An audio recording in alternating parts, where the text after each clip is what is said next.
All right, welcome to the first of its kind, world-changing manufacturers network. Lisa Ryan has her ears to the ground and her heart in the game. Get ongoing education and new connections right here with Lisa and the Manufacturers Network. Buckle your seat, listen, and spread the word. Here's Lisa. Hey, it's Lisa Ryan, and welcome to the Manufacturers Network podcast. Our guest today is David Byrley. David is a new business unit development, startup development, major new product category development, and new business development hands-on consultant for multiple industry leaders of industrial cutting tools, contractor tools, food processing capital equipment, dental lab tools, nanomaterials, and powered medical devices and knives. Welcome to the show, David. Yeah, good to be here, and thank you for the opportunity. Oh, absolutely. So I read a little bit about your background, but share with us, what is it that you did? What brought you into manufacturing and your journey of what got you to where you are today, working with manufacturers? Yeah, so I got right out of high school and went to work in industry as a machinist. You know, goes all the way back to 1978, and immediately began to work on my engineering degree and spent the next 12 years going from being a machinist to kind of an engineering technician and into engineering, and then ultimately, completed my engineering degree at Cleveland State, and then worked my way into management and found a path basically in new product development for many years. Which included, when you're involved in that process, you're involved in manufacturing, you're involved in the business side, you learn product management and marketing and sales. So you get a whole comprehensive view of the business, right? And so did that many years and didn't leverage that into, leading technical sales and product management and engineering and R&D and lots of different areas. And so now that's what I do, is bring all that comprehensive knowledge into working with companies, that are starting up new business units or major new product categories or looking to do some acquisitions and really would like to understand what that acquisition might be in the industry, or anything that just can leverage that comprehensive understanding and early stage startups. Okay. So now, and when you're working with your manufacturing clients, what are some of the things that you're seeing now that they're doing really well? This can be a specific customer that sticks out in your mind, but it could be about the employees, the workplace culture they've developed, or just some things that our listeners can learn from as far as what they can do to make the workplace better. I think industry is getting very efficient and are really becoming masters at getting comprehensive teams, multifunctional teams together to really accelerate getting projects done in a much more efficient manner. If I look back 20, 25 years ago, there was still a mixture, right? It was still there's a few people leading everything and kind of relying on that to manage the projects. But now, project management goes much farther down into the organization, not really down, but there's many more people that have those skills now, and companies are becoming much more comfortable with that. That's one of the things I'm noticing.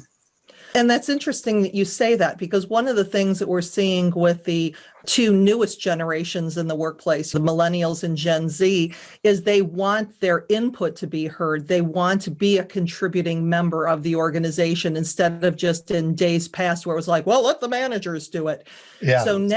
So that is actually feeding into exactly how manufacturers need to connect with their new employees, is getting them involved.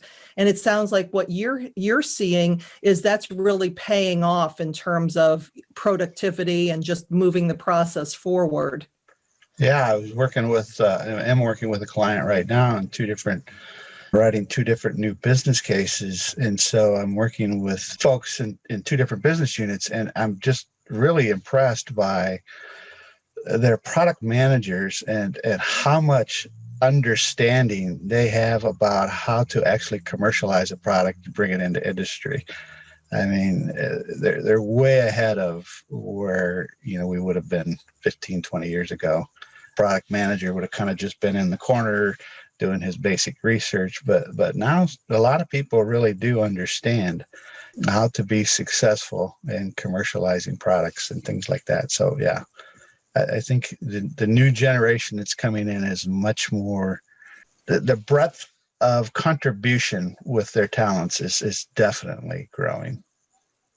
In thinking about maybe one or two of clients who are really knocking it out of the park, is there one thing that you've seen that they've implement besides just the bringing a lot of people into the projects themselves, as far as the way they treat their employees or something in their workplace culture?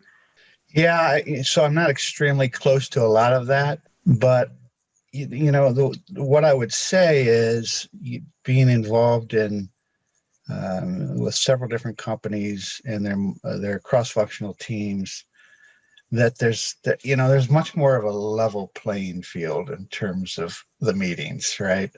It's more of an exchange of information, ideas, than it is, just sending signals down to do this. So it's an awareness is starting to take place that this is a much more efficient way to go, right? So, right.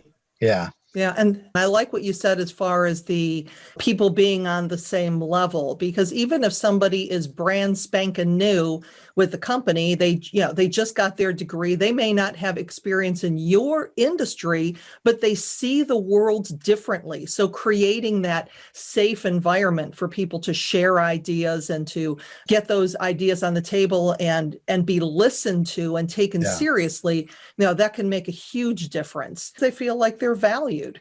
I think one of the things that's happening is we're gaining many more examples in industry where, not to overuse the phrase, but out of the box thinking is contributing to success.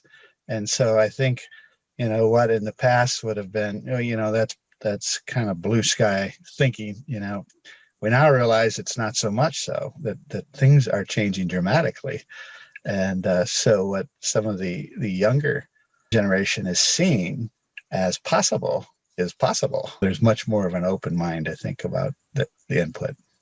Yeah, there's no more of that. We've been doing it this way for 40 years and there's no reason to change, because with technology coming at us the way it is and just this whole new world opening up, especially in the last year of finding all kinds of new ways to do business with dealing with a pandemic, it's not your mother's workplace anymore. I should say your grandfather's factory anymore. Yeah.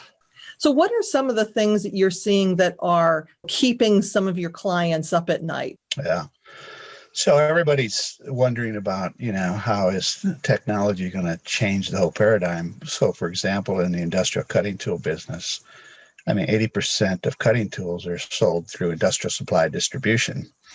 Well, we have Amazon now, right? And we have the younger generation that's buying tools right off their phone, right next to their machine.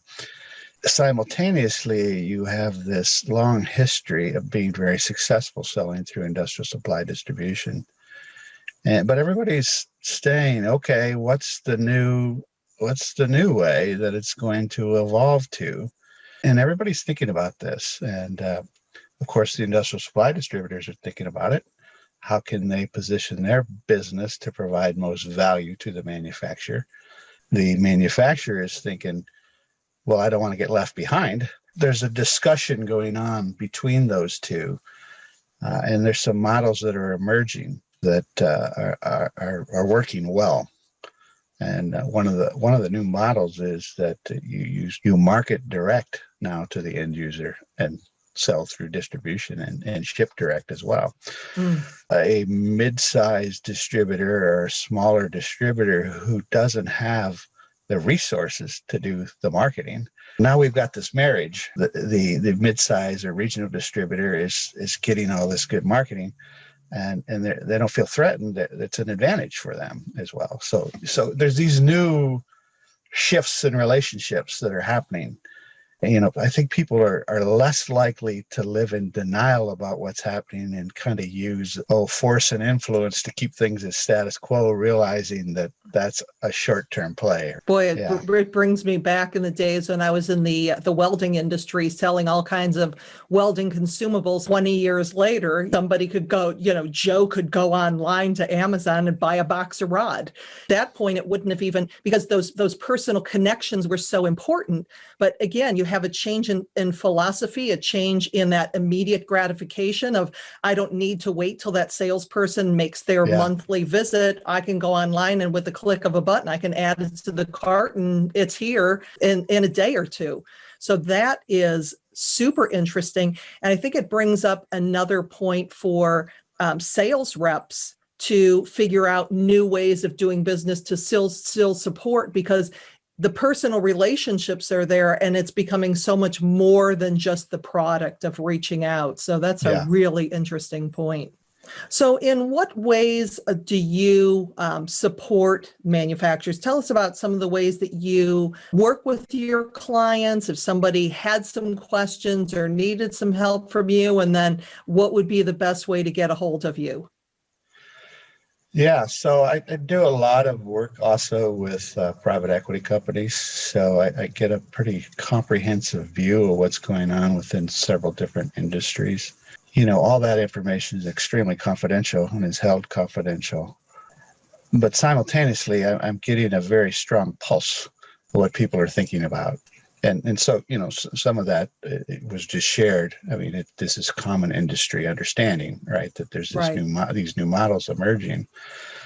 So people are leveraging my background and the fact that I understand, manufacturing and understand engineering, I understand the marketing side as well as the sales and the distribution side and the whole model, have extensive experience bringing something from concept through commercialization with over 20 plus major new projects. So the way I'm being leveraged is, rather than having to commit to a VP level person, for a long term, you can have all that experience and just commit to a 6-month project or a 1-year project or a 2-year project. And typically it starts off as a 3-month project and grows. So that's the way, I've set up Leverage 30 to be leveraged, is to leverage the 30 years of experience just that way. Okay. And what's the best way for people to get in touch with you? Well, they can call me directly on my phone at 330-715-0562. You can go to my website, which is www.leverage30. It's the 30, the number.com. And there's a portal there to just submit a request and get in touch with me. Or you can connect with me via email at dh and my last name byrley @gmail.com. Any of those three will work. Well, David, it was an absolute pleasure having you on the show today. And I'm Lisa Ryan, and thanks for tuning in to the Manufacturers Network podcast. See you next time. Thank you, Lisa. Thanks for listening. Hey, do me a favor. If you like what you've heard, please subscribe and give us a 5-star rating. Also, feel free to share the podcast with your friends and colleagues so we can grow the network and connect more fantastic folks just like you. You can either go to the website at manufacturers-network.com or share the podcast on your LinkedIn, Facebook, Twitter, Instagram, or wherever you and your industry friends hang out. The bigger and faster we grow this network, the stronger and deeper community we will have. I appreciate you. Thank you.